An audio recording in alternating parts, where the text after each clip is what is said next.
and welcome to another episode of Father Mahoney's House of Horrors. Yes, I know it's been a while. I'm sorry. The hospital tried to take me away and on a gurney, and I told them fuck that shit. So we're back with a new episode, and I'm here to introduce my guest right now. He is a podcaster and a comedy horror writer. This is Cyrus Alderwood. Welcome to the show, Cyrus. Hey, thanks for having me on, Rob. I appreciate that. Oh, it's been a while since we've done a show together, my friend. I know you've been on the Gonzo Chronicles a couple times, and we've talked some fun stuff, conspiracy theories, top 10 horror films from the 80s. What else we talk about? Hair metal. Conspiracy theories. We did. Hair metal is. I think that was our last show, if I remember. Yeah, I think we did our Mount Rushmore of big time wrestling. Right, I remember. We did that one.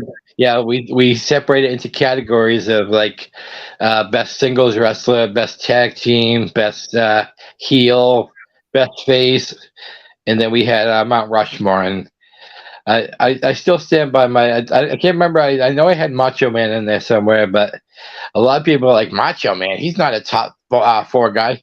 So fuck he ain't. Hey, it's all right. You know, it's everybody's opinion, you know, and so I think it's one of those people that are relevant in the entertainment industry. And I mean, every time, what do you think when like snap into a Slim Jim? Come on, man. Exactly. Yeah, that is enough to get you half on the rock. Yeah, I mean, everybody's going bat so crazy for Roman Reigns. Now it's like, oh, Roman Reigns is all time for. Like, no, he's not. Roman Reigns, he's a good performer, but I don't put him in even the top 10. No, I don't think so. And now you have some of these new guys that are out there, but when somebody's had a 10, 12, 14-year career, then they can talk about exactly. But until then, until they've, I don't know. But it's been some fun chats for sure. I mean, I would put someone like AJ Styles over Roman Reigns any day. Oh yeah, for all the New Japan stuff, at least there's a lot of people that people never heard of that are big in other arenas. So but it's fun. But I haven't watched it in a while. I guess Roman Reigns and that group started. I don't know. It started feeling like I was watching cartoons or something. Yeah, I mean, plus like a lot of times they don't show this, but he cheats to win. So it's like there's not like a lot of legitimacy behind his 3-year reign. I think it's like 3 years now he's been a champion, which I mean that's kind of impressive. But I think they needed to do something like that. They needed to stretch out the titles where it's not like a new champion every other month. Yeah, it gets dull. Yeah, dull. But one of the best T-shirts I've ever seen. Speaking of cheating to win, who was that guy? Eddie Guerrero had that T-shirt, "Cheat to Win."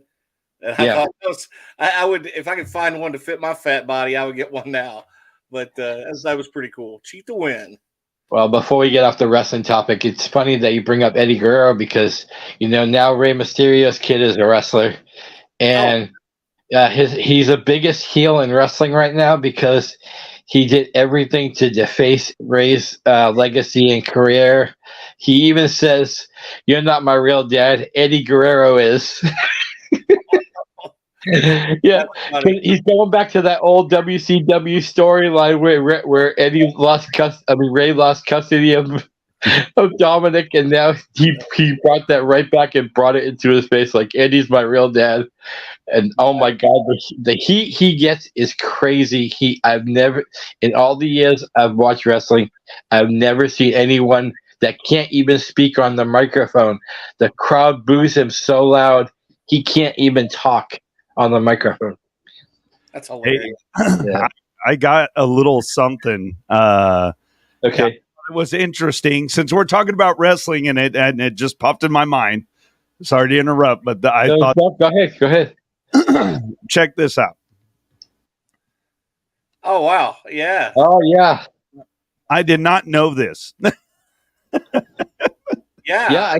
I think he was a good hitter too, if I remember correctly. I don't. I mean, I was a little young, but I'm a lifelong Cincinnati Reds fan, and I did know that he he had played temporarily for them for a while. Really? Yeah. And I tell you what, my wife showed it to me and it blew my mind. Like, I was like, what? Yeah. Man, my it was my 7th grade or 8th grade gym teacher.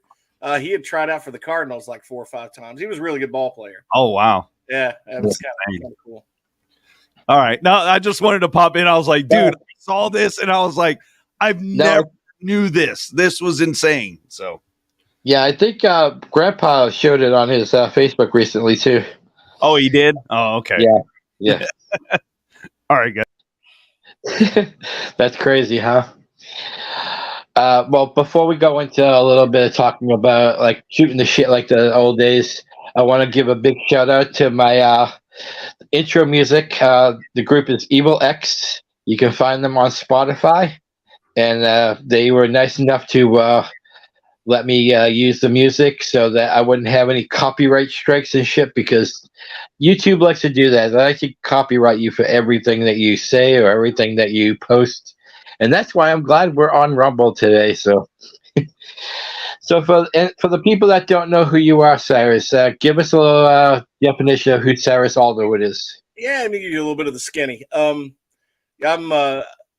been writing. I write novels, so I cut my teeth writing horror novels back in I think year 2000. I've been writing novels since then. I've got about 10 or 12 of them on Amazon right now. So I do have some compilation, like short story horror compilations. One's called Dark Places, and the other one, if you want to read the craziest zombie and vampire story you'll ever read, is called Bedtime Stories for the Terminally Afraid. So kind of cut my teeth doing that, and then I started writing a little bit of comedy, and now I do a mixture of both. And my latest series I'm working on is called the Gonzo Chronicles. It's named after the podcast, but the Gonzo Chronicles of Barry Dick. Not Harry, but Barry. So don't get that wrong. So, but it's like, it's kind of it's a different brand of humor. A lot of college humor in it. But if someone gave me a bottle of scotch and said, hey, go write your version of the X-Files, that's what the Gonzo Chronicles is. And we got the first 2 books on Amazon, and they're available on Amazon on paperback and Kindle. Nice. And I host my own show called the Gonzo Chronicles Podcast that you can get on, wherever you listen to your podcast, Apple iTunes, Google Play, Amazon, wherever. I mean, just on your smartphone, you can listen to it pretty much anywhere. I host it on Podbean, so you can go there and listen to it online too. Talk about it. Yeah. Have you ever thought of doing something similar to what we're doing right now? What I've started doing is the podcast. If I do audio, it'll automatically convert over to YouTube. Yeah. 2-3 days. But if the guests are okay with it, I'll save the video and upload the video. Okay. Nice. Too. I don't really have a cool intro like you do. You got a killer intro.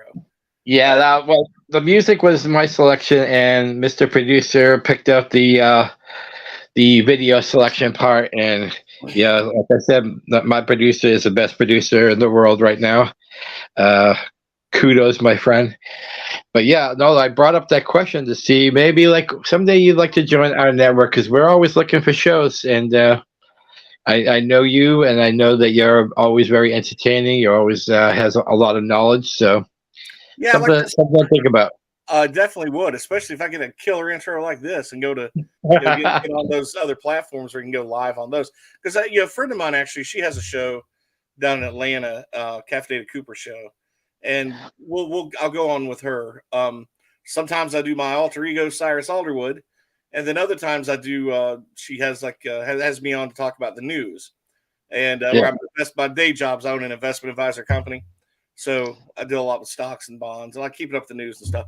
So we'll come on there and talk about investing 101 issues and stuff like that. So, but yeah, she's got a much better platform than I do too. So, but yeah, I'm way open for that. With your conspiracy theorist, I could totally see you and Joey T doing a show together. Oh yeah, no, I had a really interesting show. Unfortunately, I had to do it by myself because one of my compatriots was either getting a surgery or on vacation, and it was about Jack the Ripper. And I know a lot of people don't know this, but Scotland Yard actually came over to America thinking that Jack the Ripper jumped on a steamboat and came over. Oh, wow. There is a lot of comparison between H.H. Holmes, if anybody knows him, from the Murder Castle, Chicago, the first World's Fair. He might be America's first serial killer. And there's similarities between him and Jack the Ripper. And there was a lot of people in London that thought that the H.H. Holmes was actually Jack the Ripper. Wow. A lot of connections, conspiracy, maybe not. See, that's what I'm talking about. Well, talk about a little bit how you got into writing. Well, I was back in college. I was having way too much fun. Have you ever seen that movie Old School? Yes. That was kind of like me in college. I was Frank the Tank, having a great time. And it was in grad school. I was at Radford. And I just had finished, and I started my first job with a brokerage company. I was working on getting my own office there in that little town. And I kept telling myself, you know what, before I die, everybody says they want to write a book.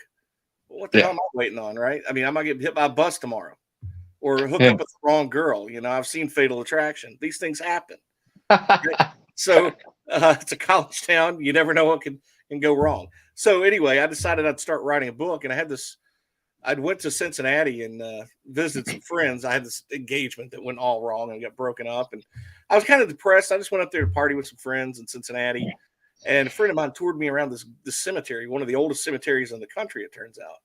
And I ended up writing a horror novel. I got ideas for a horror novel, and I just thought I'd write one book, but one turned into a 4-part series. Oh, nice. Yeah, so I've got the first book out. The other 3 are already written. I just need to do the rewrites and get those out. So, and then I just kind of at that point, it's like I was a writer. When I wasn't writing, I wished I was. So I just started writing short stories and a couple other novels. So I got a collection of. So I cut my teeth writing horror because I was such a fan of 80s horror films growing up. Oh yeah, and that was just kind of like that low hanging fruit there for me. It's like that's your thing, that's your jam. Kind of learn your craft doing that. It took me like 20 years to get that first book right, though. I pulled it off the shelf twice and rewrote it and put it back out. But it's called Grave Legends. Nice. Yeah. Well, that happens. Sometimes you just second guess yourself on something you might have wrote and like, maybe I could do that part better. Or I'm actually trying to write my first book as we speak right now. There's not much details I can tell you, but I can tell you the name of the book is going to be called Jack Run Road. It's influenced from a street that my ex's mother grew up on, and she still lived till the day she passed. And when I went to visit her, I was like, Jack Run Road, that sounds like a good name for a book or a movie. And I told her one day I'm gonna write a movie about it and just use the name as my influence. So all I can tell you right now is it's going to be kind of about the occult. So it's going to have like a little bit of influence from Amityville Horror meets like satanic worshiping. So that's about all I have right now because I've only done 6 chapters so far. So yeah, just stick with it. I mean, writing a book is. I used to tell people, hey, if I could write a book, anybody can write a book. But after writing a bunch of them, that's not true. And it is a process. And like you got to be patient with yourself. And that's the biggest thing, especially on your first book. Yeah. Well, my first 4 chapters I actually wrote last year. And then I happened to just stumble upon it again. And I was like, what can I do with this? And I was bothering a couple different ideas. And I had to reread it to see where I kind of left off, and I think it's coming along good. I read the first 2 chapters to my sister, and she really liked it. So, but like you said, it's a process. So, like I went a year without writing anything, and then I wrote like 2 chapters in right before my little health scare. I'll talk a little bit about that later on.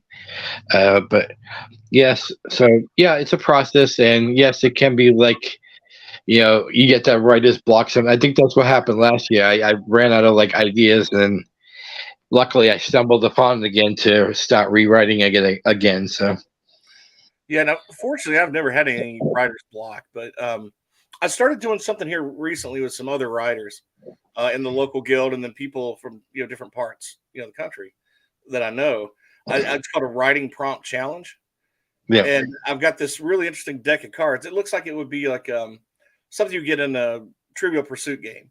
So one side of the cards are like a darker color. I'm colorblind, so I'm not sure what color it is, but I pull out 2 cards on that side, and it gives me plot points. And then I'll pull out 1 card on the other, and it gives me a character type.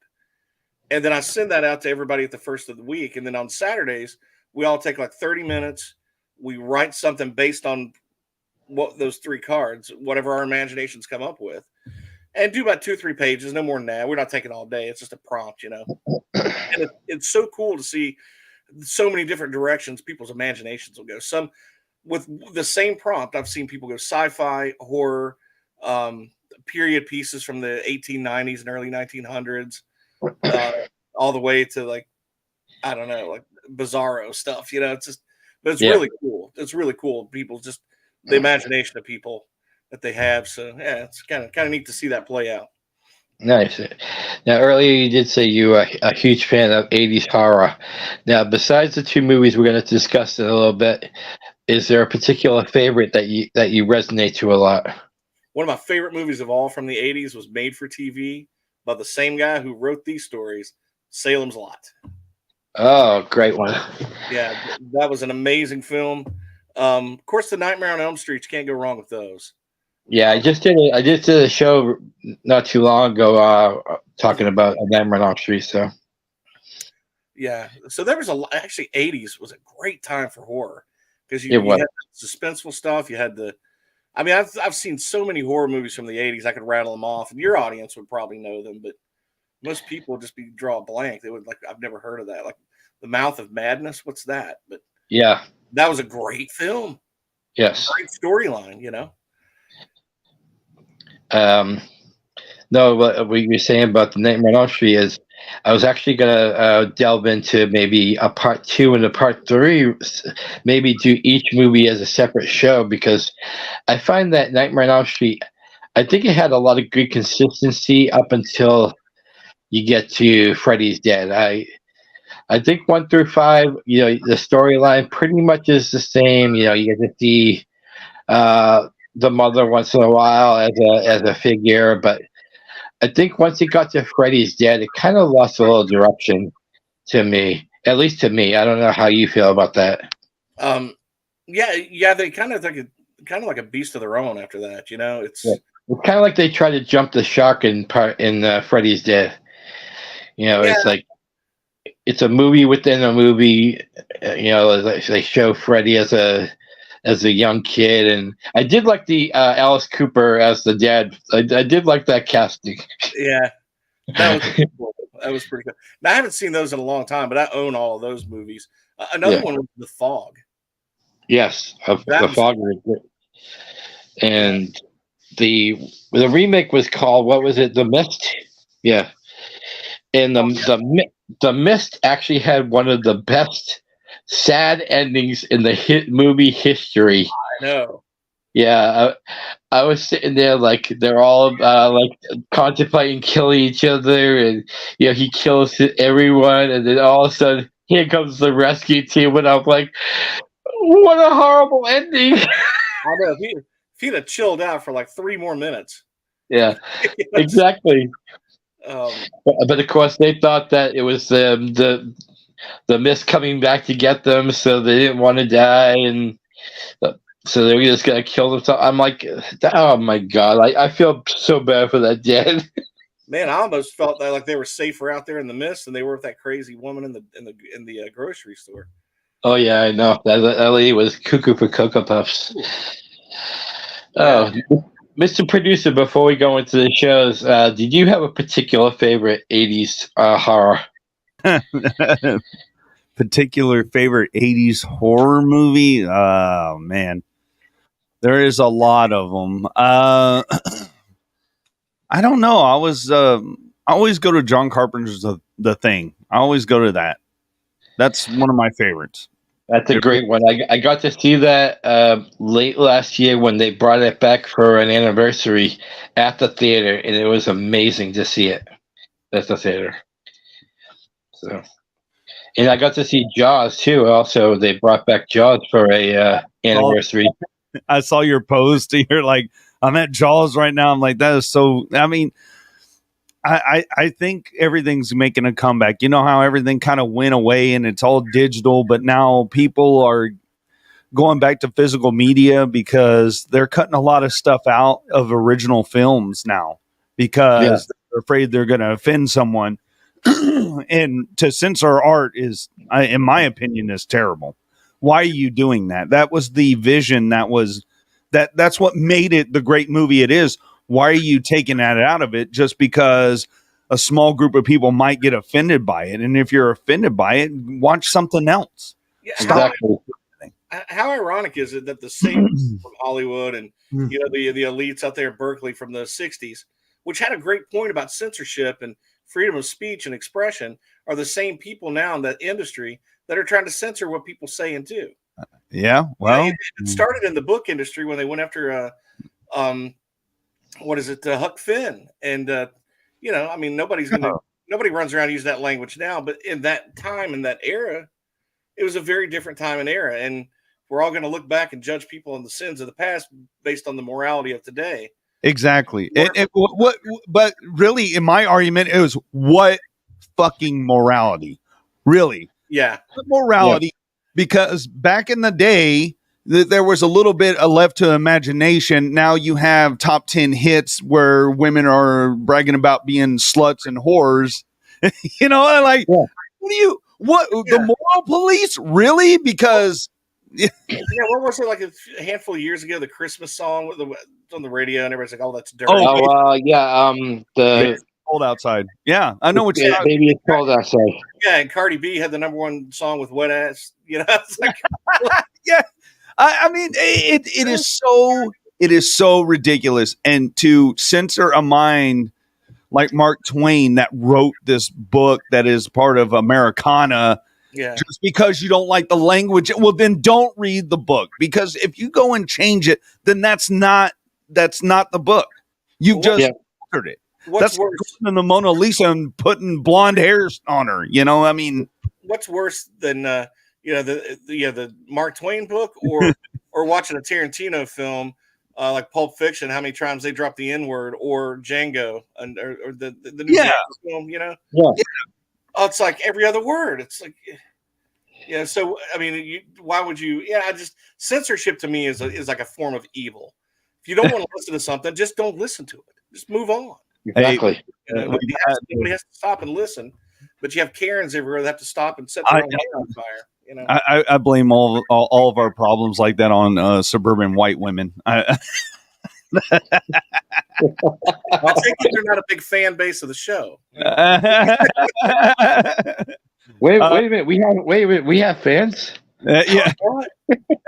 There's one, Terror Express. He said, "What's up, gents?" Hey, Jason. That's Jason Bradford, everybody. And he has a podcast himself, so go check that out. And he said, "WAP is my jam." I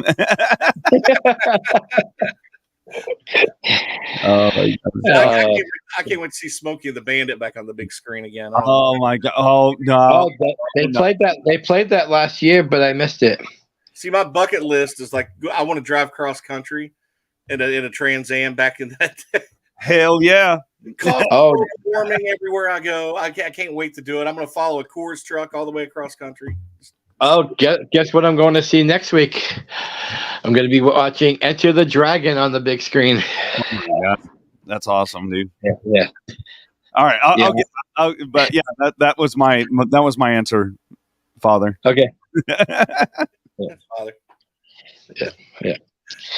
I like to bring him in once in a while because sometimes he can be a liar if he knows what I mean. I'm waiting for it.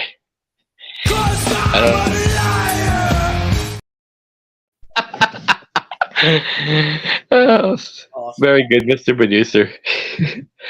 So let's get into. We're going to talk about Christine first. So Christine's in 1983, directed by John Carpenter, and I did a little research. It had a budget of $10 million and only grossed $21 million, but It does have a very cult following. Tell us your first impressions of when you first saw Christine. Wow, when I first saw Christine, I was in high school. I know it came out in '83, but I wasn't in high school in '83. But later on, when my little small town finally got a VHS and Beta store to rent from, I remember Beta. I saw my first movie on Beta. We got the VHS, so I got to. I didn't get to rent Christine, but I think my dad had rented it, and his sister came over to watch it.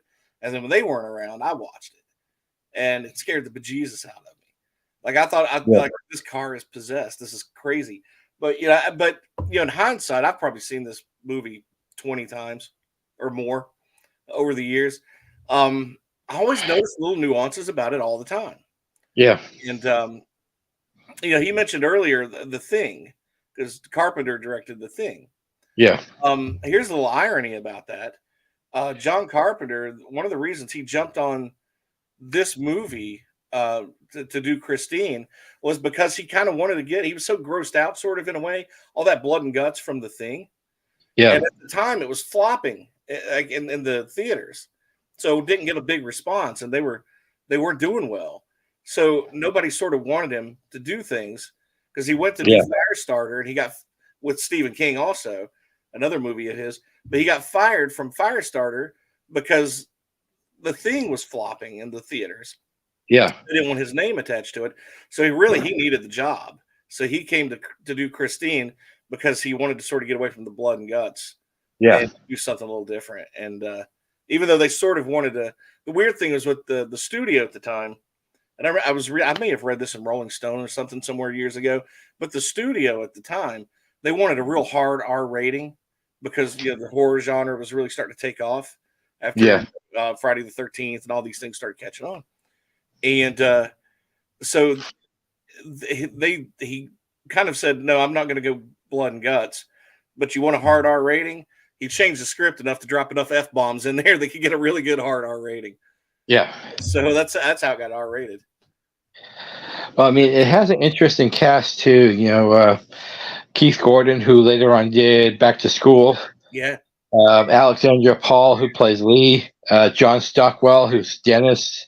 But it has some good veteran actors too. It has Robert Prosky, who plays Darnell, the owner of the garage, and I've seen a couple of his movies. He's a terrific actor. And then they had Harry Dean Stanton from 16 Candles play the detective. So I thought they did a good, interesting cast on this movie. Yeah, it was. I thought it was a really good movie. One of the things, did you notice? Like one of the cool things I noticed through the movie was, and I think this was probably something that the guy that I forgot his name again that played Arnie. Keith Gordon. Keith Gordon had went to Carpenter to talk to him about his character because he was real nerdy in the beginning. But you notice how during the course of the movie, like the more possessed he sort of gets, he kind of takes on the personality of the car. To like at the very end, he's wearing like the red and black clothing, kind of like the car, where he's sort of dressed like the car, and he was become a little bit more rough edged to as it went on, like the car did. I thought that was kind of genius because he didn't want to be like this nerdy guy all the way through. So they had all these people ready to dress him up, and he's like, "No, let me dress myself up and do this." Well, yeah, because like you said in the beginning part of the movie, he was such a nerd and always talking about like trying to find a girlfriend. Well, Dennis was trying to push him to, get laid, as Dennis said. And, he's talking about that new girl in school, which ends up being Lee. And then the day he fixes up Christine, ironically, is the day that Lee comes to the football game with him. And you see that little jealousy going on with Dennis, because Dennis liked Lee too. So, he's on the field and they run the play, and you see Dennis, like, he's not even paying attention to the play. He's watching Arnie and Lee kissing. Yeah. So it was interesting to see, like, Dennis's character is so different compared to other movies that portray nerds and geeks and jocks. Usually you always see the jock as the douchebag, but Dennis is more of a sympathetic character because he feels for Arnie. and he always sticks up for Arnie. So it was kind of funny to see him take on that jealousy aspect during the football game. Yeah, I mean, he could have picked up his football buddies and gave him a ride to school. Instead, he's picking Arnie up. Yeah. Yeah, it's a good point. They certainly flipped the stereotype around in that. They did, and of course, he ends up getting hurt. But I think when Arnie's first his major transformation to the cool kid, was the time that he realized that Christine was more than just a car. The scene when Christine was all banged up, and because of the oldest high school students in the history of high school students, Buddy Rafterton and his buddies. He hears Christine trying to repair herself, and he said, maybe he has that iconic line, "Okay, show me." And that scene when Christine has the flashes on and they start hitting the very that, I think, to me, that was Arnie's first major transformation to nerdy kid to I'm the king of the world, if I could steal that line. Oh yeah, because he literally he thought he was the shit after that. I got the trailer if you want it. Oh yeah. Let's see it.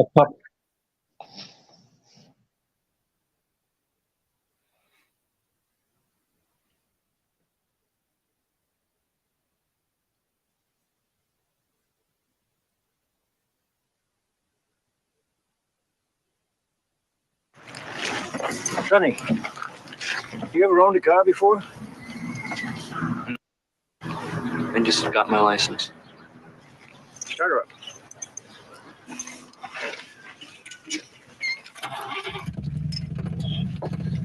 Her name's Christine. I like that.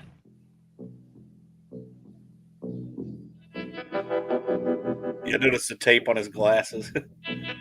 I saw you guys at the football game. How'd you ever get that car fixed up like that? Oh, just plain old-fashioned hard work. Huh? Ever since he bought that car, he's been obsessed with it. And you know what else? They told us the man who owned that car last died in it. What do you know about that car? I know there's a guy who owned the car before Arnie. His daughter choked to death in Christine. It's that car. I swear it's the car. How's Christine coming? Oh, Cherry. That's funny, because I heard you was total. Well, after I cleaned up the broken glass, it wasn't so bad. So what if you fix it up, and he just comes back and does it again? He won't do it again.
Now, don't tell me if you found that car, you wouldn't buy it. Oh, I would. I was gonna look it up, and I totally forgot to look it up. It was a 1958 model. They say 57 in the movie, but I was looking it up a couple weeks ago, and I forgot what it was. But it was a 1958 something. Can you see if you can find that, Aaron? One thing's really, did they have like 10 or 15 versions of that car so they could destroy it in different ways during the movie? Like they got so many parts away from those old cars and built like 10 or 15 Christines to have during the film. Yeah, it said it's a 1958 Plymouth Fury. Oh, okay, yeah. I remember it was a Plymouth, but I wasn't sure the model was Fury. Yeah, Nice. yeah. A Fury, like Nick Fury. Fury. Like Fury Road. Yeah, Fury Road. Yeah, it looks like Fury Road when it's on fire in that one scene. I will say this, like that it's just a masterpiece. Just the cinematography of that whole trailer. If that didn't grab you back in the day, like it was just awesome. The car's on fire, people getting locked in the car. I mean, the whole thing is just fantastic, and even the music score. Yes. Yeah. And one of the cool things, like in that trailer, is when the car turns its lights on. Mm-hmm. Whatever angle that he's filming that from, I don't know what film he's using or what angle, but that just says creepy all over it. It's just beautiful. I saw that. I was watching the trailer. I'm like, this is freaking beautiful, man. I love this movie. So I'm definitely gonna have to watch it again. Yeah. Oh yeah. I think that movie kind of inspired. You remember that show that came on years ago called My Strange Addiction? Yeah. Yes. There's a scene. There's an episode where a guy is obsessed with his car, and to the point where he says he makes love to it and he wants to marry it. And I'm thinking to myself, this is fucking Christine all over again. This guy's gonna show up with like choked and dead. Probably. Man. Yeah, you know what's really cool? Like Arnie, you know who they originally cast for that? Who? 6 Degrees of Kevin Bacon. I kid you not. Kevin Bacon was originally cast for that to be like this nerd guy, and he was playing the part really well. But he actually quit because he got called to go film Footloose, which was probably a good career. That's a good maneuver because Footloose. Everybody knows Footloose even today.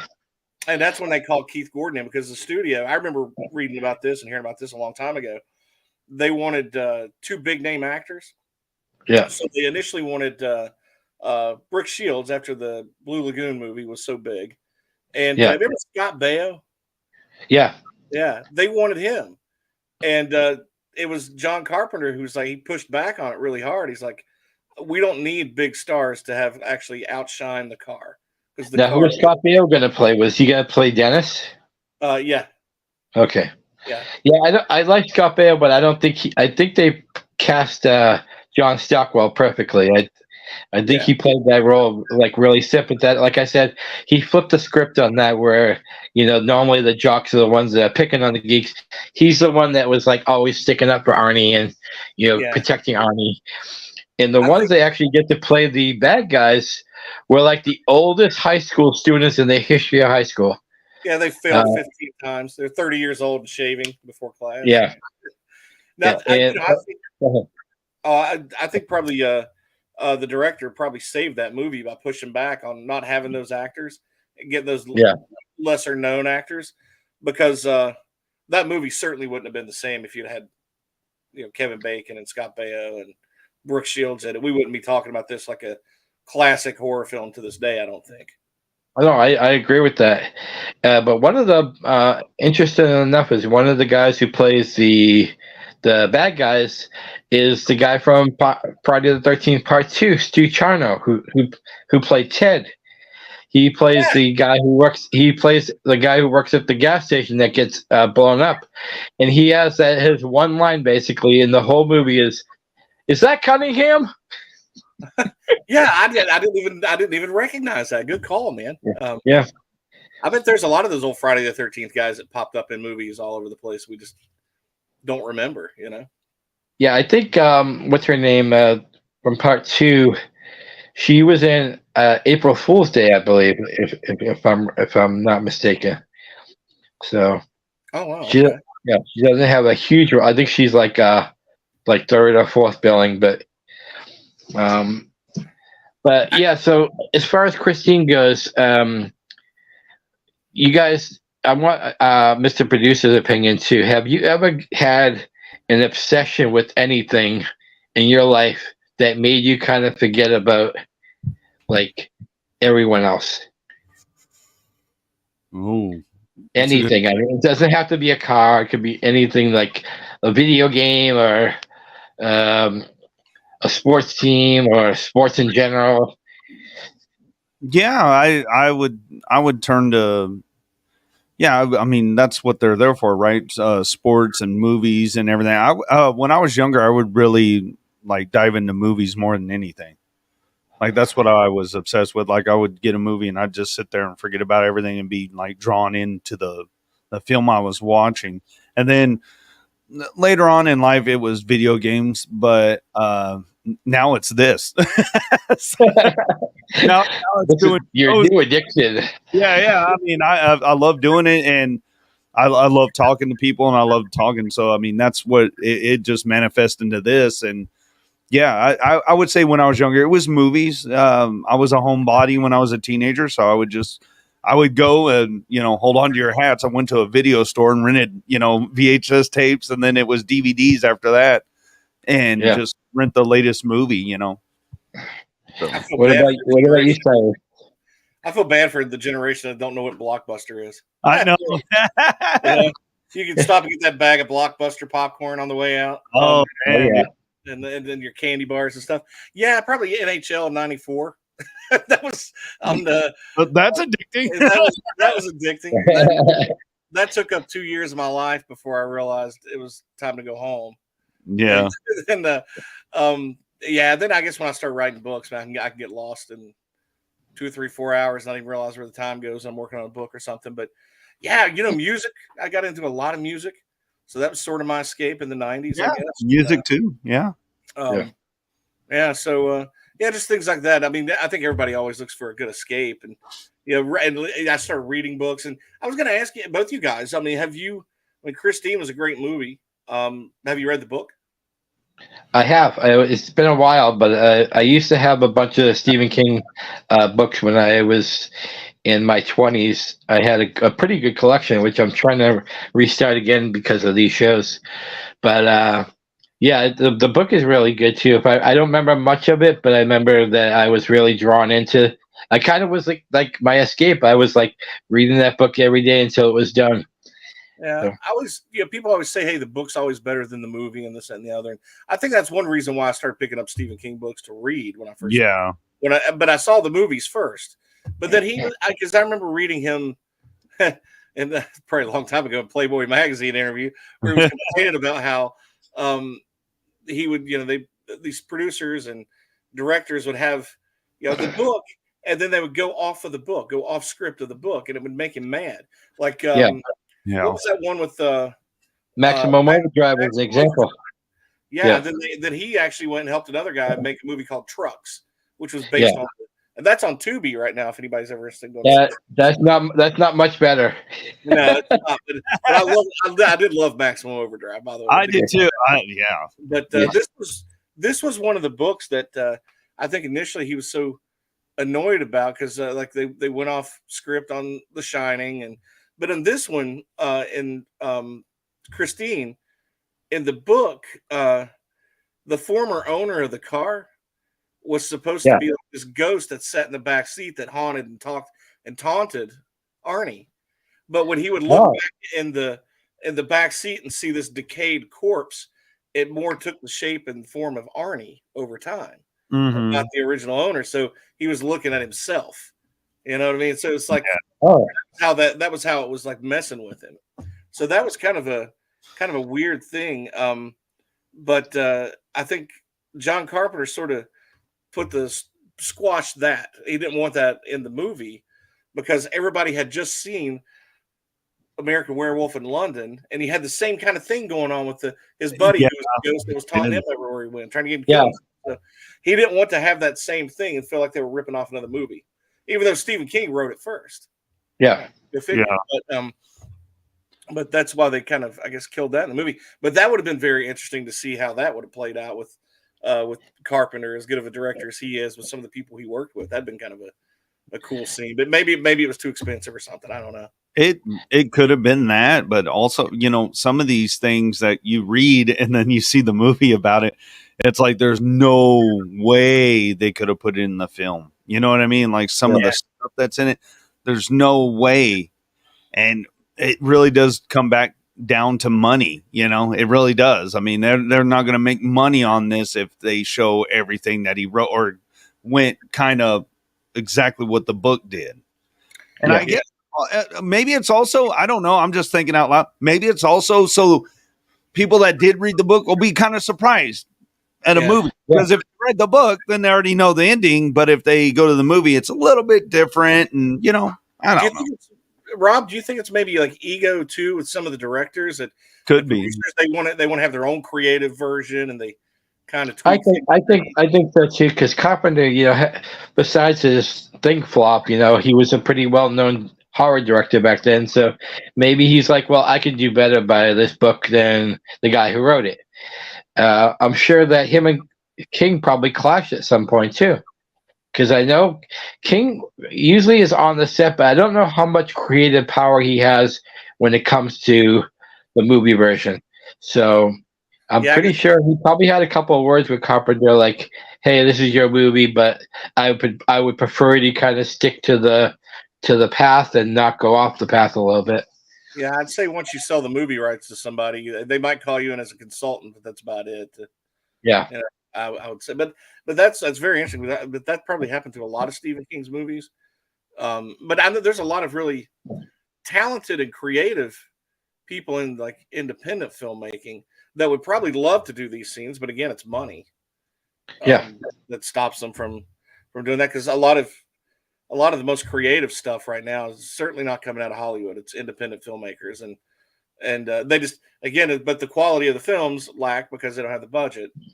But they're more creative than the people that have been doing this for a long time anyway, who have probably just gotten stale, which that's the sad thing to see with the independent filmmakers and in the way Hollywood is now. Well, it's funny when you mentioned about Kevin Bacon, how much different of a movie it would have been. I always hear this complaint. Well, if they had Kevin Bacon, it'd be a much better movie. Maybe not. But my outlook is it would have been better for Kevin Bacon, because would he have the same career if he had done Christine? No, because he lost the contract for Footloose. So who's Kevin Bacon now? Oh, Footloose kicked him into a whole new stratosphere in the 80s. That movie was such a pop culture sensation, but Christine wasn't. I mean, some people get, some people just love doing horror films, but that's all they get typecast on. And I think if he probably done Christine, he'd have probably been stuck in that. Now, over the years, Kevin Bacon has delved a little bit into horror here and there. I think he did a movie called Hollow Man, which was very good. A lot of people didn't like it. I liked Hollow Man. So it was good. But if that was after he established his career, I don't think he would have done something like Hollow Man or Christine early in his career. Because he wanted to build up his legacy and not kind of, like you said, get typecast into it. But now he's established, he can take chances. Yeah, exactly. Blame him. He's made his money. I mean, that's what happened with Jamie Lee. After Jamie Lee had her run as the Scream Queen, she hit Trading Places, and all of a sudden, like, her career just went flourish. And now look at her now. She's taking those chances again by delving back into the horror genre. Yeah, and she's good at the Halloween series, So, but I do like seeing her in that. But she's once she got established, she could take chances. That's great. I'm glad to see she does. Yeah, she really made Halloween, and then Prom Night wouldn't have been Prom Night without her. Yeah, and the Terror Train too. So I forgot about that one. Yeah. But I never actually said what my addiction was. So my addiction was kind of like Aaron's. I think I've told this story probably 1,000 times, but I'll just give a short version. When I was young, we had a mom and pop video store that I'd go with my mom every week to go rent a movie. And of course, you can only get the PG or under movies. And I'd always be standing in the horror section, always. And, you can't get those. So my mom put a thing where I couldn't rent anything but PG or lower. Well, I would go there on my days, because I was, I used to work when I was underage. I used to help a bowling alley, and I'd make a couple bucks here and there for taking out the trash. So I would go to the video store on my other days without my mom. I'd ride my bike over there, and the owner was like, I can't rent to you, right? And I was like, I know. And of course I give my pouty face, and I would just walk around the horror section for like an hour. Well, one day he gave in. One day he goes, I will let you rent, but if your mother catches you, I'm going to tell her you stole it. I was like, okay, deal. So every week I'd be there without my mother, renting something, sneak it in my room, watch it. And I didn't go by the titles. I went by like the covers. Like whatever looked like the coolest cover, that's what got rented today. So that became my addiction, like literally renting as much horror movies as I could. I even rented a very obscure movie called Gore Girls, and it was the bloodiest thing I ever seen as a kid, and I was just clamoring for more. Like, you would think that like how much horror I watch, you'd think I would turn out to be like a serial killer later on in life. Yeah, that's a good strategy to pick a movie by looking at the cover. That's how I got Rock and Roll Massacre. Something, remember that? The guy who had that's how I read this Slumber Party Massacre 2 with the killer driller with the guitar. Oh yeah. That was so funny, man. Some of those, you could just tell they were having fun with those movies at some point. Oh yeah, and like, see, I never, and then pay-per-view came out, and I got my mom's password. And the first movie I ever rented was Phantasm 2. Oh, good one. And yes, it was a great introduction to pay-per-view, and also now I'm addicted to the Tall Man. I have a Phantasm Facebook group, so that's awesome. Yeah, the Tall Man. Those were good movies too. Those are very underrated too at the time. Yeah, they probably still are. But and Hellraiser. Whew. But now my new addiction is my YouTube channel. Is whether it's this podcast I'm doing or just a stupid short video or inspirational video. I want to share my loves with everybody, and it's been growing lately. Like, I was sitting under 300 for like a long time, and within the last week, I'm up to 315 now. So I've added like 20 new followers like the last week and a half or so. So yeah, I've got a Cyrus Alderwood YouTube page, but I never really try to promote it much. But I know the podcast will go over there. But I think I have a whole whopping 19 followers. Well, before we end the show, we always do a segment where we plug our stuff. Aaron will come in and plug his stuff, and we'll give you an opportunity to plug your stuff too. We got to talk about this movie, The Fog, or not The Fog, but Cujo.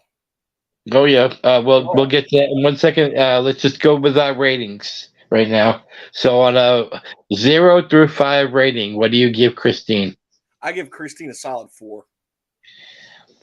I'm with you right there. I'll say 4.5. Aaron, what do you give Christine? We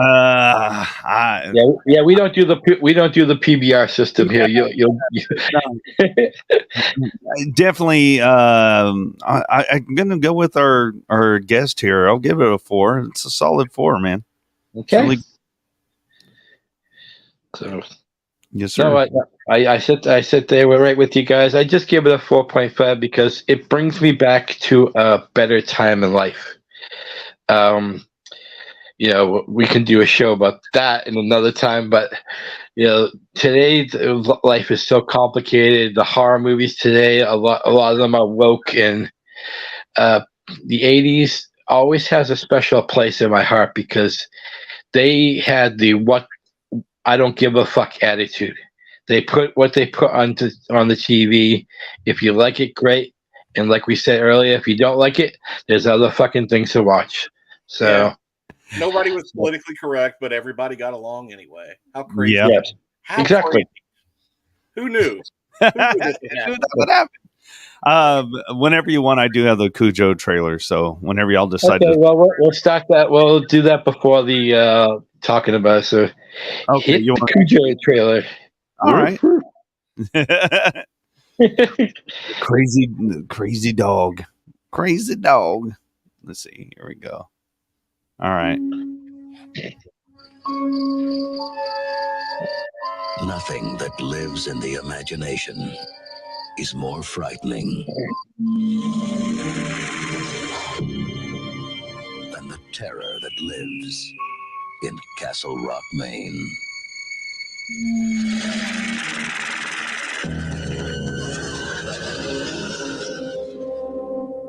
Cujo?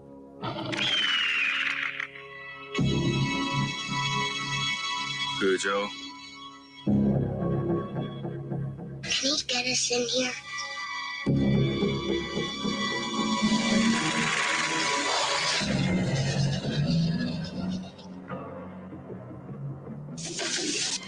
Can he eat his way in here? Can he? Oh my God, I'm losing my baby. Oh my gosh!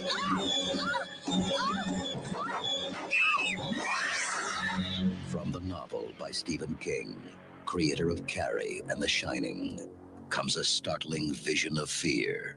Please, God, get me out of here. Now there's a new name for terror. Cujo. Wow. Another intriguing trailer that just draws you to this movie. I miss trailers like that. And the guys who do the voiceovers that make these movies sound so... I know. I love that voice, man. Like, you go to the movie theater, and whoever's doing the voice of the trailer, it's like, it's cool. From the man that brought you The Shining. Cujo. So this movie has, these two movies have a lot of similarities. They're both celebrating their 40th anniversary, 1983. Yeah. They're both Stephen King adaptations. And their budget and gross are pretty much identical. The budget on Cujo was $8 million compared to $10 million for Christine. And they both grossed the same amount, $21 million. So, what the hell? Did they release on the same weekend or a weekend after, or like? I don't know, but there's another similarity. Both of the killers are not human. Yeah. Yeah. That's pretty cool. I just thought about that right now. I'm like sitting there going normally we're talking about Freddy, Leatherface, Michael, Jason, and those are all guys who can walk around, talk. Well, not talk for some of them, but here are two killers that are not even human, and that can create as much terror as a serial killer could. That was the genius of Stephen King with a lot of his stories. He didn't want to have a traditional killer. Like, even in The Shining, it wasn't Jack Torrance that everybody was so afraid. It was the ghost in the hotel that were the. So he was always like that. I remember when I saw this. It was, again, I rented it in the 80s, and you know why I rented it is when I saw the trailer. The guy who was played Cujo's owner. Yeah, I don't know if you recognize that guy, but there was a show in the mid '80s called Lobo.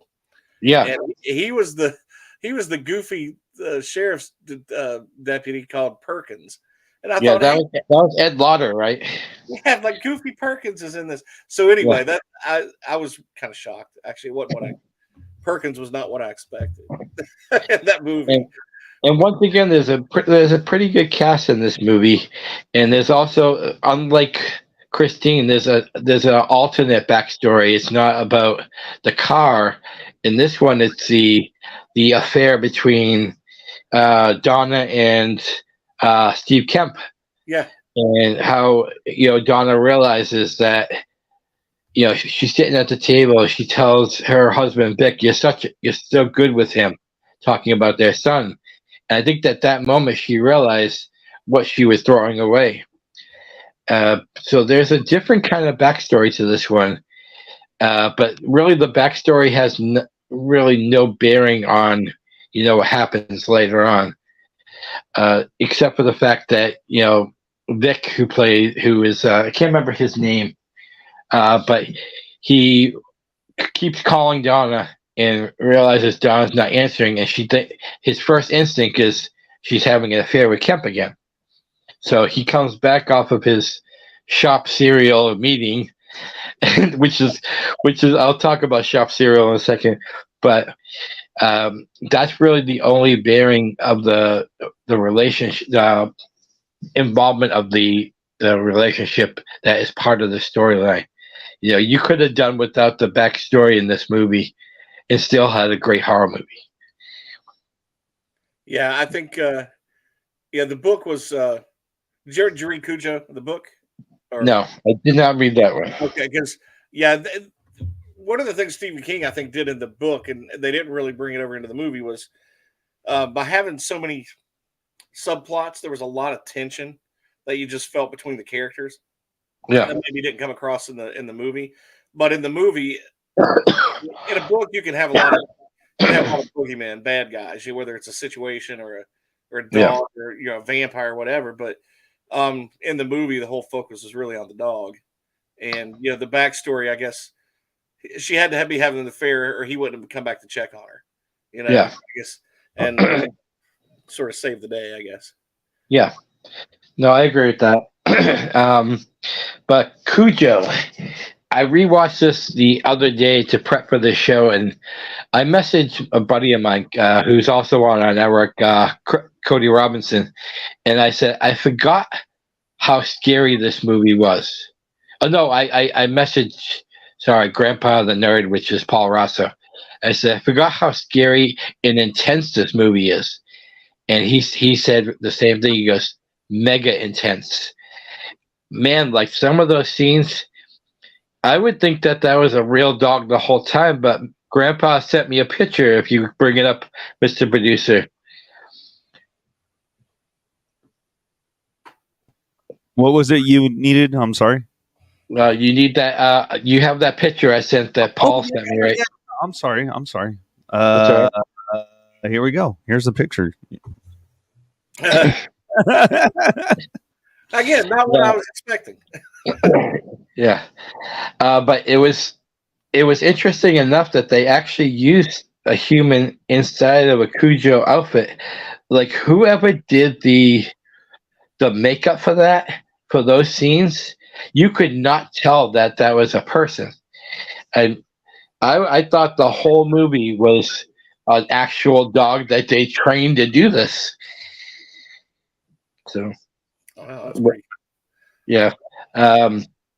My favorite scene, I think, in the whole movie is not even it's an eerie scene. It's when Donna is up there for the first time seeing Joe Kemper, who is going to fix her car, and over the hills comes Cujo after being bit by the bat, and that what's it called when the dogs walk? It's like a bouncing walk. That walk is so menacing that you would think he was already fully infected, because that's when Dee Wallace calls her son, Tad, come over here, and then the boy who was one of the owners of the dog, he's like, oh no, Cujo loves kids and blah blah blah. But that cinematography of him coming over that hill and down towards them was so fucking eerie that I totally forgot how scary that part was, and it wasn't even an affected Cujo at the time. Yeah, it's just that trot, like stalking. Yeah, that mannerism. Yeah, that is menacing. Just to watch that. I mean, and I haven't seen the movie in quite a long time, but I remember that scene vividly at the beginning. And I was talking to a friend of mine, and he reminded me that the book. We talked about the book already, but the book actually has scenes where it's almost telling the story from Cujo's eyes, and because Cujo is a friendly dog, and because there are scenes in the beginning where he kind of resists that temptation to hurt because he doesn't want to, like the part when the husband and his best friend Billy throwing beer cans everywhere, and you see Cujo keep looking up. Like, it's annoying the fuck out of Cujo right now. But then what's he do? He kind of gets up and walks away and goes to another place. And every place he goes, he keeps hearing different noises. And it's almost like adding fuel to that fire that Cujo really doesn't want to go to. I wish they kind of told a story about how Cujo is feeling in the movie, because in the movie all you see is his rage and his angst to hurt people. But I would love to see them kind of adapt that a little bit of more humanity to him trying to resist and not go for the kill right away. Yeah, that was actually built into the book, exactly what you're saying. Because at first he was like real lethargic, and it was almost like the dog was fighting an urge, and you could sort of sense that in the book. Here's how much of a nerd I am. Do you know how they got the name Cujo for the film? To name the dog? This is back in the 80s. You might remember this. If anybody's, people that are watching, if you want to just Google this, go Google the name Patty Hearst. She was abducted back in the 80s, and she was the daughter of this billionaire magnate, right? You remember that? Well, it was a left wing, like this far left wing fringe group that was behind the abduction of her, and the guy who was in charge of it, he had a name Cujo. That's sort of how you pronounced it, but he spelled it with a K-O-U-J something. But the media kept misspelling it and just spelling it C-U-J-O. Oh, wow. And when Stephen King, because the magnate, the big, it's the daughter of the guy who owned the publishing company, ironically, and Stephen King lifted the name out of the newspapers to give that name to the dog. Nice. And that was to me is kind of weird, but it kind of all ties together in the publishing industry and Patty Hearst and some guy named Cujo, As Mr. Producer and I always say, the things you know. Yeah, stuff where you read it and it gets stuck in your head for years. Now, too bad I can't go on Jeopardy and make some money doing this, but you remember these things.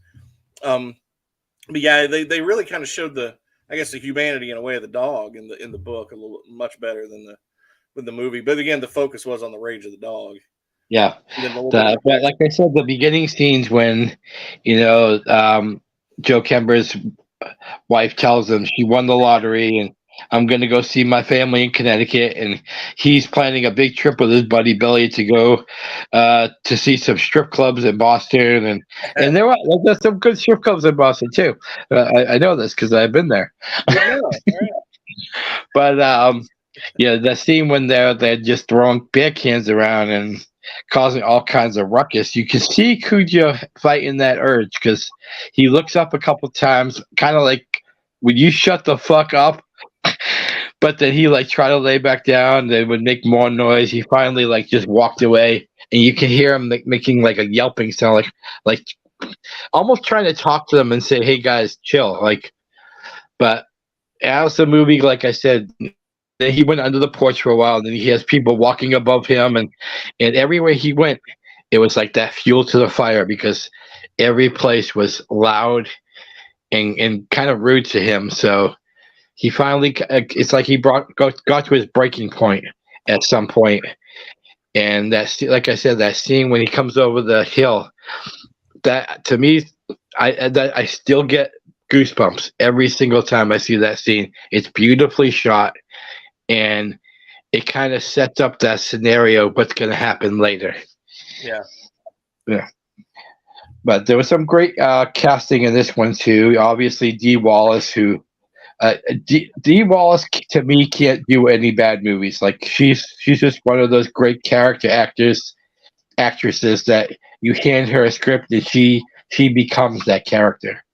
Didn't she just do Hocus Pocus 2? Was she in that? I believe she was. Yeah, I believe someone told me that she was going to be in Hocus Pocus 2. And she did a independent film, 2021, called 13 Fanboy, which is a revival of Friday the 13th cast members being stalked by a obsessed fan. And it was weird that she was cast because she's not a Friday the 13th alumni, but they made the excuse that she was in one of the Halloween movies, which she was in Rob Zombie's Halloween. That's right. She was. Yeah. 13 Famous. 13 Famous. Was that Deborah Sue Voorhees? Was she the one who did that? Yeah, that was Deborah Sue Voorhees who directed that one. And they brought back characters. They brought back, well, I shouldn't say characters. Some of them played themselves, like Corey Feldman's in it, and Kane Hodder plays himself. C.J. Graham plays himself. So they bring back a couple of Jasons, and spoiler alert, some of those Jasons die. Yeah. But I haven't seen that one, but I do want to see it. But Deborah Sue Voorhees. If she's watching, you are by far the hottest chick in the entire the franchise, with the most memorable scene that my young eyes saw. That this day I can't get out of my head. I know. I was 14 years old, and I used to have. Remember the old HBO when they had the cool entrance to they go through the city, and then all of a sudden the HBO would pop up, and it had like this whole to do. I used to watch a lot of my old Friday the 13th movies and old horror movies on that when I couldn't rent anything, and when I saw Part 5. And I saw those tits. I literally kept hitting rewind every single because I had already taped it. I was like, little boy, I'm doing my deed and seeing Deborah Sue naked. I actually got to interview her. It was really cool to talk to her, and I think it was the place we were. A part of. I think it was me. The artist formerly known as our podcast place. Yeah. Our old network that we were a part of. I did an interview with her. It was she was so nice. She was awesome. Yeah. She's good. She was nice enough to come on my show too. But I was like taken aback by how she's very a lot. I don't know, more like straight edge than I thought. She was very business-like and very nice and we talked a good bit about the Billy Shakespeare stuff she'd done. So, cool. Shout out to the most gorgeous woman from the franchise. Mm-hmm. If you're single, no, she isn't. Yeah, man's got to take a shot once in a while. Yeah, I think Cyrus is gonna say, "I want a piece of that pie." I took a snapshot. I got slapped down. Didn't even get to talk to her. I'll have to find that clip when we were talking about it. And she's like, "Yeah, I think everybody should be naked or something." I gotta pull that clip up. It was hilarious. We were having a great time. It's funny. Yeah. You interviewed another Friday the 13th guy too, right? Was it Adam Marcus? Yeah. Talked to him. Yeah, talked to him too. Yeah, he was really cool. Yeah, really very informative of how all that stuff went down and the industry and all that stuff. That dude's been around. So it was, I felt like a dumbass talking to him because I was just sitting there listening to him, taking it all in because I had no idea. Oh yeah, I remember that. And he went on not rants, but he went on knowledge for a while at one point. Plant yourself down and listen to someone that's been in the business for a long time, and you'll learn all the craziness. It kind of lifts the veil a little bit, which is really cool. But then also, I'm just like everybody else. You think that these actors and directors and stuff, they make a shit ton of money. Oh, you're on TV, you must make a lot of money, and they make hardly anything.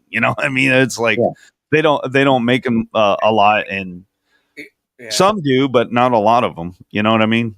Yeah, most of them have to work steady to get by like the rest of us. Yeah, exactly. Steady work. And I feel bad right now with the strike going on. Not so much for the actors, but the behind-the-scenes people who need that work. That's their job. Yeah. Yeah, it does. Yes, exactly. For the writers, for the people that are just regular Joes that work on the sets and stuff. Those people need a job. The Teamsters or whatever they call them, they're out there building sets and it's really holding up a lot of regular folk. And I don't have a date yet, but I'm going to be talking to someone who's actually in the industry. Well, Aaron knows about this already. I don't have an exact date, but in September, having Tiffany Helm on the show from Part 5. She played Violet. Oh. And me and her actually talked about the writer's strike going on. She's she has to back it, but she says she kind of wishes she didn't have to back it. So hopefully we'll talk a little bit about that, assuming that the strike is still on in September. So yeah, true. Because I guess her mother, who is Brooke Bundy, who was in Nightmare on Elm Street 3 and 4, the mother. On delay, Kristen. On delay. I guess she's on one of the boards, and I was telling her, I said, you know what? I said, this is not just bad for like people like you and people who are behind the scenes, but this is bad for the viewers because, and I don't want to get off topic about Cujo, but this is bad for the viewers because eventually there's going to be no movies coming out. And remember how bad the theaters had it when COVID was around? A lot of theaters went out of business. What is it going to do to these theaters now? Because they're still recovering. And if there's no place to go see these movies, you're going to have to order some kind of streaming service all the time. And and to me, that's not how to watch a movie. There's nothing like watching a movie than on the big screen. Nothing. So I hope it doesn't get to that point, and I hope we don't lose movie theaters because we already lost drive-in theaters, which is cool, which was bad enough. Let's not lose regular movie theaters. So. True. Okay, that's all I had to say about that. We all got all rant there, but Cujo, the one other thing I wanted to bring up about Cujo was the annoying child actor, Danny Patero. I think he played his role how he was told to play the role, but man, at one point, if I was the victim in the car, I would have thrown him out to fucking Cujo at one point. I'm like, Big Mac. Yeah, here's your fucking Big Mac. Go fucking eat him. Because he's up there with Franklin from Texas Chainsaw Massacre in annoyance. Oh, he was annoying. I know. This kid was like the Jar Jar Binks of Cujo. This was terrible. Terrible. Like I couldn't stand the kid. Now, for those of you, I want to spoil the book if you haven't read the book. In the end, the kid actually dies in the book. So in the movie, they let the little guy live. But Stephen King wasn't so nice. Yeah. No. I mean, the Stephen King is like that. He'll shock you. But yeah, the movies probably said, "Oh, you can't kill a kid." And I mean, think about it. There's not a lot of movies that delved into that. Of hey, let's kill the child. So. When we were talking about Adam Marcus, when he did Friday the 13th, Jason Goes to Hell, he took a chance with a couple of those scenes, especially the scene when the entity Jason is trying to go after baby Stephanie and basically put his soul into baby Stephanie. And I'm sitting there going, wow. You're gonna he actually picked him up and he was gonna try to put his heart into her mouth, and I'm like, man, you got some fucking balls for trying to do this scene. So let me ask you this, Rob. Here's a question for you. All right. So the kid, is he more annoying in Cujo, or who's the boss? Oh God, that's a tough one. I know. There's so many times I just wanted who was the girl that played Tony Danza's daughter? Alyssa Milano. See, she was my little childhood crush until she got older and got annoying. Yeah. There was many times I wished Alyssa Milano would have punched him in the face because she was a little fireball sometimes. Yeah, I like the show. When that kid came up, I'm like, oh. Yeah. They were totally different on that show. She was the tough one, but you felt for her because they always jump from place to place, and so you could see why she was the way she was. This kid was so fucking privileged that I just wish Alyssa just said off camera, I'm gonna fucking punch him. Like, that would have made an award-winning episode to me. And don't get me wrong, viewers, I don't wish any harm to children. I don't. But if anyone has seen this movie, you are probably thinking the same thing too. Throw him to Cujo now. And I don't feel so bad because last I heard he grew up to be an asshole. So I don't feel so bad. Yeah. Yeah, so we can't feel bad about what I just said because he's an asshole.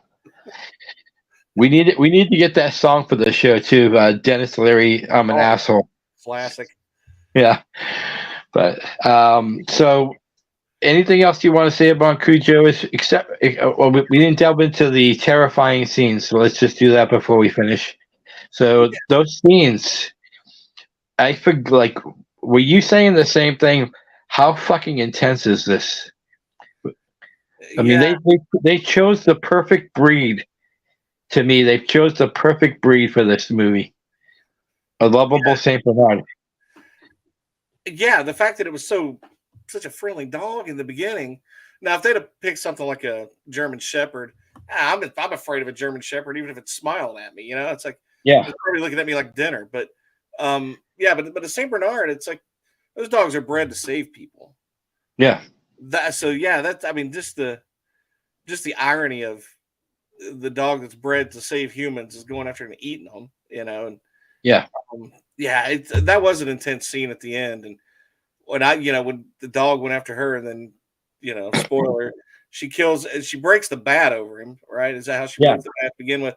And then when he leaps at her to kill her, she has the spike of what's left of the bat that kills the dog. Yeah. And then shoots it in the head again, right when she gets the gun. Is that what she did? I'm trying to remember. Did she shoot it in the head after? Or? Yes, it was when they Cujo had jumped through the window. The jump scare, the typical horror movie jump scare at the end when you think the killer is dead, he's not dead. And they played that scene really good. Where she's hugging, she gets her son alive.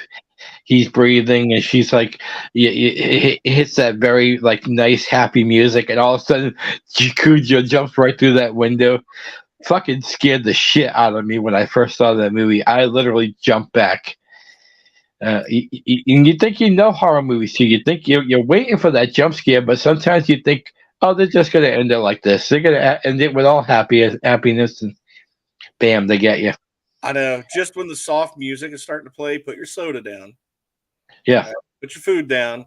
Just wait, and then eat after. But yeah, it was visceral, and but the way the movie ended, it was just visceral. But just blood all over that dog from everything he ate. You know, and what's sad to me, what's sad is there's only one person in the whole movie that knew that Cujo was sick, and that was the dad. That scene when he finds Billy dead. Yeah. And Cujo comes around the corner, and you hear him say, "Oh my God, he's rabid." So he knew that he was in a bad situation right now, because here's this giant Saint Bernard, and he was no more than like maybe 110, 120 pounds. So he knew that he had to try to save himself, and of course Cujo gets to him, but he's really the only one that really kind of showed sympathy, because he knew this wasn't his dog. This was a rabid Cujo. Yeah. Yeah. All in all, good movie though. Yeah. So we're gonna give it our rating, Mr. Producer. If you want to come in for this too. Yeah. I'll start off this time. I'm gonna give the Cujo. After rewatching it, I'm gonna give it a 5. Wow. I would have said 4.5 before, but like I said, when I rewatched it, I totally forgot how frightening some of those scenes are. So, and I'm a good guy for fright. I like things that try to scare me. So I'm going to give it a 5. I'm just going to give it a 3. 3? Yeah, I thought Christine was a far superior film, just because the different kinds of frights and scares. The supernatural thing, and not the. I mean, it's two very different kinds of movies, but they have those similarities, like you said. But I'd probably give it a 3 versus Christine. Mr. Producer, I'm gonna go with a 4 on this one. I could do 3.5. I'm just gonna go 4. I mean, it is for someone that hadn't watched it, and they go into this, it is pretty intense. You know what I mean? Like if they're like, "Oh, I'll just check it out," and it's an intense film. But I do agree with our guest here. Christine is the better of the two. So I'll give it a 4. A solid 4. All right. Well, I think we come to the part of the show where we do some plugs. So, Mr. Medusa, you want to plug some of our shows first, and we'll give our guest a chance to plug his show? Yeah, for sure. We will have on the network another Backwoods Horror Show will be this next Monday. Of course, the morning show, the Brew Crew, hosted by me. I'll have Joey T. I'm also going to have a buddy of mine step in too, and Grandpa if he's available. But tune in. We talk about everything. We talk about all what's going on in news and entertainment every Sunday morning at 9 a.m. Central. And I think that's about it. I know we're planning on getting a good friend of ours for the next Near Do Wells, which we love doing them in the tavern. So I think that's just going to be a thing from now on. Yeah, I wish I could have joined that, but there was some technical issues going on with that. Dude, I don't know what it was. We could hardly hear you. We could hardly hear Cody. Like it sounded like we could hear you, but it was very, very, very light. And I think it might have been some sort of hookup on our end. So, but it was a fun time. We got to do some commentary, and we just had a good time with everybody. So it was fun. Well, tell Ty I got that Hall & Oates question right. I will. I'll let him know. But yeah, they have a guy named Tyree Lee who does trivia every week, and you never know what kind of trivia he's going to come with. So I think our guests would enjoy some of the shows. In fact, I think if you're really interested, Cyrus, you and Aaron talk about maybe having a show on our network, and you can bring your sense of flair to Dognut Media. Yeah. Sense of Ric Flair. Is that what you mean? Woo! Woo! So Styling profiling. What was the Hall & Oates answer? Man-eater, since we're talking about who sang Sarah Smiles? Oh, okay. Yeah. All right. I thought talking about Cujo. It could be Man-eater. He's a eater. Oh, here he comes. Watch out, boy! He'll cheer you up. God, it sounds like a Cujo song now. You sing the lyrics. They should have. Yeah, that should have been the song at the end of when they roll the credits. Sarah, do you have anything you want to plug, like a show coming up, or any book coming up, or? I'm working on a book. It's going to be a little while before it comes out. It's historical fiction set in the Dark Ages. Oh, nice. So it's like Big Lebowski meets Lord of the Rings. No, I'm kidding. I was like, what? No, that would be. Yeah, they're drinking White Russians back then. Nice.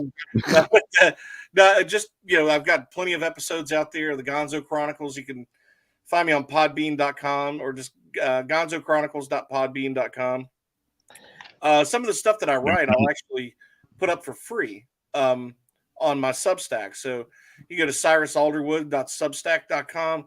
You can subscribe for free, and then you'll get it in your email. Just sometimes stuff I make free that I write, short stories, awesome writing prompts, me just making up fake news and BS I want to share with people, getting on my soapbox. Fake news. I want Ric Flair to run for office because I think national leaders ought to have that kind of smack talk. Oh, yeah. Like I would love to hear what would be said about Ukraine by the Nature Boy right now. And any DC scandal going on, I can hear him say something like about Melania that would be inappropriate. Just Hunter Biden's girlfriends, prostitutes. Like I did more blow in the 80s than you've done your whole life. Woo, stuff like that. I would, but now you can catch me on that. And then now I'm just on social media. You got Instagram, Cyrus Alderwood. So, yes. And I'm on Amazon. So if you want to go read some goofy stuff, just get Cyrus Alderwood on Amazon. Well, it's funny you mentioned Firestarter earlier. How I got the show here is I had a vote for which movie do you want me to review next, and it was Cujo versus Christine versus Firestarter. So Cujo and Christine came so close together in votes, like they were separated by one vote. I decided to do both of them, and Firestarter was kind of like left in the dust. If I remember the correct numbers, it was 15 votes for Christine, 14 votes for Cujo, and like 7 or 8 votes for Firestarter. So that's how I came up with this title. But yeah, Firestarter was in the running, and maybe I'll do that for my next show. And now that I'm on Rumble, we talked about Maximum Overdrive. Maybe that'll be the other movie, because I was worried about doing the Maximum Overdrive on YouTube because of all the copyrights and getting a copyright strike. Because like me and Aaron have talked about, YouTube at one time was great, but now all they do is protect the creator that has basically the most toys and the most viewers. So I was afraid that if I did the Maximum Overdrive with the AC/DC soundtrack, greatest soundtrack of all time, yes, that yes, I would probably get either a copyright or a copyright strike, and I wasn't willing to take that chance of getting a strike against my channel. So, but now that we're on Rumble, well, that might be the next topic. So, no holds barred. Pretty much. But this brings us sadly to another end of Father Mahoney's House of Horrors. I know that you're going to get depressed because my pretty face is leaving you. but don't try to go kill yourself or anything. But on a serious note, before I go, I just want to do a quick thing about what's going around. A lot of my friends right now is a lot of my friends are in a dark and deep bad place right now, and I've been on the phone with several wellness check police in the last 2 weeks, even during my sickness. And guys, if you ever need someone to talk to, I'm being straight here. You guys ever needed someone to talk to? If you're watching, leave a comment in the YouTube or Rumble. Message me. I'm under Rob Mahoney. You'll see the Father Mahoney's House of Horrors in the backgrounds. Message me, because guys, I've been there. I've done that. I've been in a hospital bed after swallowing 152 pills. So I really don't want you guys to think like this. There is an escape and there is help out there. So, and one last thing, just if you could bring up my sister's GoFundMe, Aaron. There you go. My sister was diagnosed with stage 4 breast cancer. She has a GoFundMe right now. It's to help her with bills because she can't work right now.